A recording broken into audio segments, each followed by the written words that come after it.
Hi, welcome to my channel mother and daughter డబ్లెట్ channel. Please subscribe చేయండి నా ఛానల్ని. నేను ఈరోజు రెసిపీ వచ్చేసరికి అరటి తొక్కలు అంటే పనస తొనలు అని కూడా అంటారులేండి. పనస తొనలు తయారు చేస్తున్నాను.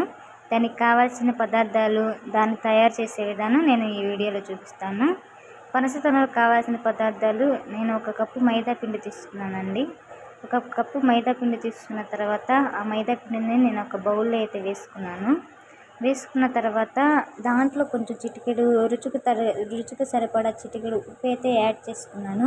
యాడ్ చేసుకున్న తర్వాత ఆ మిశ్రమాన్ని ఒకసారి కలుపుకోవాలి. ఎందుకంటే ఉప్పు వేసుకున్నాం కాబట్టి మైదా పిండి ఉప్పు ఒకసారి కలుపుకున్న తర్వాత నేనైతే 2 టేబుల్ స్పూన్లు నెయ్యి అయితే ముందుగానే కరగపెట్టుకొని ఒక పక్కన బాక్స్లో పెట్టేసుకున్నాను. ఆ నెయ్యి కరగపెట్టుకున్న నెయ్యి కూడా మైదా పిండిలో వేసుకోవాలి. మైదా పిండిలో వేసుకున్న తర్వాత ఆ మిశ్రమాన్ని అంతా ఒకసారి అయితే మనము మొత్తాన్ని కలుపుకోవాలి. కలుపుకుంటున్నాను చూడండి. కలుపుకున్న తర్వాత నేను ఏ కప్పుతో అయితే మైదా పిండి తీసుకున్నానో అదే కప్పుతో ఒక పావు కప్పు పంచదార అయితే తీసుకోవాలి. అది పాకానికి. అది నేను నెక్స్ట్ స్టెప్లో చూపిస్తానండి, పాకం ఎలా తయారు చేసుకోవాలో. నేనైతే కొంచెం కలుపుతున్నాను. మైదా పిండి నెయ్యి ముద్ద వచ్చేలాగా కలుపుకోవాలి. కలుపుకున్న తర్వాత నేనైతే కొంచెం వాటర్ అయితే యాడ్ చేసుకుంటున్నాను. యాడ్ చేసుకొని చపాతీ పిండి అయితే ఎలా కలుపుకుంటాం మెత్తగా అలా కలుపుకోవాలి. ఎందుకంటే రొట్టెలు తయారు చేస్తాను కాబట్టి కలుపుకుంటున్నాను. అంతలోకి మా పాప అరుస్తూ ఉంటుందని నేను లోనికి వెళ్ళాను. వెళ్ళేసరికి చాలా అంటే చాలా డీసెంట్గా కూర్చుందండి. సరేనా అని చెప్పి చాలా డీసెంట్గా కూర్చుందని వెళ్ళిపోయినా అప్పట్లోనే ఇక లేచి అరుస్తాం స్టార్ట్ చేసింది. వాకర్ తీసుకొచ్చిన కాడ నుంచి అది వాకర్లో కూర్చోవడమేమో కానీ దాన్ని నెట్టడమే సరిపోతుంది. చూసారు కదా, నెడుతూ ఆడుతూ ఉంది, అరుస్తూ ఉంది. నేనైతే ఇక సరేలే అని చెప్పేసి పాపని ఇంట్లో పెట్టేసి నేనైతే మళ్ళీ కిచెన్లోకి వెళ్ళాను.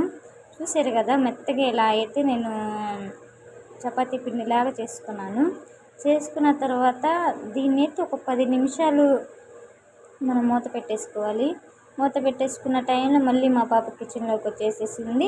కిచెన్లోకి గ్యాస్ని కదిలిస్తూ ఉంది. ఇక నేనైతే కలుపుకున్న పిండికి ఒక మూత పెట్టాను. 10 మినిట్స్ ఆగిన తర్వాత అయితే ఇక మూత తీసేసి నేను రొట్టెలు తయారు చేస్తున్నాను. చూసారు కదా, నేను చపాతీ పిండిలాగా ఎలా కలిపానో మెత్తగా అయితే కలుపుకోవాలి. అలా రొట్టె చేసుకున్న తర్వాత చూసారు కదా, లేయర్గా అంటే నా చేతిలో ఒక ఫోన్ ఉంది కాబట్టి నేను క్లియర్గా చూపించలేకపోయాను.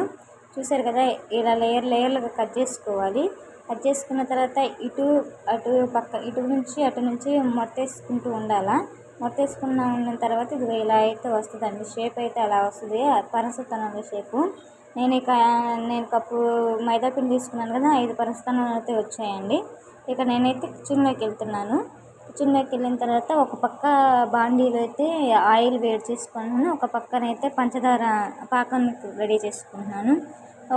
చెప్పాను కదండి, ఒక మైదా పిండి ఏ కప్పు తీసుకున్నానో ఆ కప్పు హాఫ్తో పంచదార అయితే తీసుకున్న తర్వాత కొంచెం వాటర్ యాడ్ చేసుకున్న తర్వాత ఇక ఇంతలోకి ఆయిల్ కూడా వేడెక్కుతుంది. ఇక నేను ఒక 15 నిమిషాలు అయితే పాకం రెడీ చేసుకున్నాను. దగ్గర పడిందండి, పాకం రెడీ అయిపోతుంది. చూసారు కదా, తీగ పాకం కాదండి, ఒక మాదిరిగా వచ్చేలాగా మాత్రంకే మనం పాకం రెడీ చేసుకోవాలి. పాకం చల్లారకుండా అయితే మూత పెట్టుకోవాలి. మూత పెట్టుకున్న తర్వాత మనం ఆయిల్ ఆల్రెడీ మనం పనసతొనలు కాల్చుకుంటున్నాం కాబట్టి పనసతొనల్ని పాకంలో పెట్టుకోవాలి. చూసారు కదా, పనసతొనలు ఎలా తయారు చేశాను. లాస్ట్గా వచ్చేసరికి పనసతొనలను నేను పంచదారలో పాకంలో పెట్టేసుకొని ఒక ప్లేట్లో అయితే తీసుకున్నాను. చూసారు కదా, పనస తొక్కలు తయారు చేసే విధానం, దానికి కావాల్సిన పదార్థాలు. మీరు నా ఛానల్ సబ్స్క్రైబ్ చేయకపోతే నా ఛానల్ సబ్స్క్రైబ్ చేయండి, లైక్ చేయండి, షేర్ చేయండి. ఎందుకంటే ప్రతి ఒక్కరికి కొంతమందికి వచ్చు, కొంతమందికి రాదు కాబట్టి. Thank you for watching. నా ఛానల్ని సబ్స్క్రైబ్ చేయండి. అందరూ మర్చిపోకుండా మీ ఫ్యామిలీ మెంబర్స్ కూడా షేర్ చేయండి. ఎందుకంటే మీరు సబ్స్క్రైబ్ చేయడం వల్ల, బెల్ ఐకాన్ నొక్కడం వల్ల నా ప్రతి ఒక్క వీడియో అనేది మీకు వస్తూ ఉంటుంది కాబట్టి.